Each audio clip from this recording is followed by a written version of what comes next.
Police সংস্কার কমিশনের দেয়া সুপারিশগুলো বাহিনীটিকে জনবান্ধব করতে সহায়তা করবে বলে মনে করছেন বিশেষজ্ঞরা। তবে এই উদ্যোগের সবচেয়ে বড় বাধা রাজনৈতিক হস্তক্ষেপ। বিশেষজ্ঞদের মতে পুলিশ বাহিনীর ওপর রাজনৈতিক প্রভাব অব্যাহত থাকলে সংস্কার কমিশনের সুপারিশগুলো কেবল নথির পাতাতেই সীমাবদ্ধ থাকবে। রফিকুল ইসলামের রিপোর্ট। 250টিরও বেশি ডিজাইন অপশন নিয়ে ওয়ালটন স্মার্ট ফ্রিজ, বোঝে আপনার প্রয়োজন।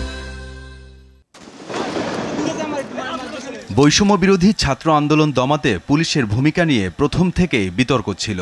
সারা দেশের ছাত্র জনতার ওপর নির্বিচারে গুলি, হত্যা, নির্যাতনের জন্য বাহিনীর ভূমিকা প্রশ্নবিদ্ধ হয়। জনগণের আস্থা হারায় পুলিশ বাহিনী। শুধু জুলাই আন্দোলন নয়, বিগত সময়েও গুম, হত্যা, চাঁদাবাজি, ঘুষ লেনদেন সহ নানা অভিযোগে অভিযুক্ত জনগণের বন্ধু খ্যাত এই বাহিনীটি। পুলিশকে জনবান্ধব করে তুলতে সংস্কার কমিশন গঠন করে অন্তর্বর্তী সরকার। আটক, গ্রেপ্তার, তল্লাশি, জিজ্ঞাসাবাদের বিধিপ্রধান সংশোধন, পুলিশের দুর্নীতি প্রতিরোধে ব্যবস্থা নেওয়া সহ 15টি বিষয়ে 108টি সুপারিশ করেছে এই কমিশন।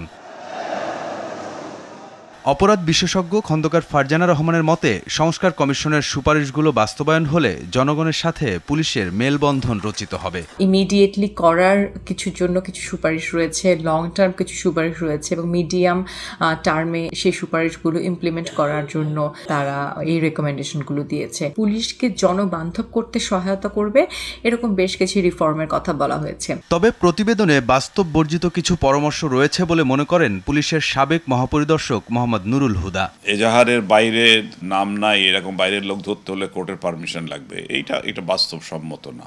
আইন বদলাতে হবে, প্রবিধান বদলাতে হবে, এগুলো তো সবাই জানে, কিন্তু কোনগুলো বদলাতে হবে সেগুলো বলা দরকার ছিল নির্দিষ্ট করে, খুব নির্দিষ্ট করে। কিছু কিছু বলা হয়েছে কিন্তু অনেক বিশদে যাওয়া হয়নি। পুলিশ বাহিনীকে রাজনৈতিক প্রভাব থেকে বের করতে না পারলে সংস্কার কাজে আসবে না বলে মনে করেন বিশেষজ্ঞরা। যতদিন না পর্যন্ত পুলিশ সকল ধরনের পলিটিক্যাল বায়াসের বাইরে গিয়ে আসলে কাজ না করবে, ততদিন পর্যন্ত কিন্তু এই রিফর্মগুলো আসলে কার্যকরীভাবে আসলে ভূমিকা রাখতে পারবে না।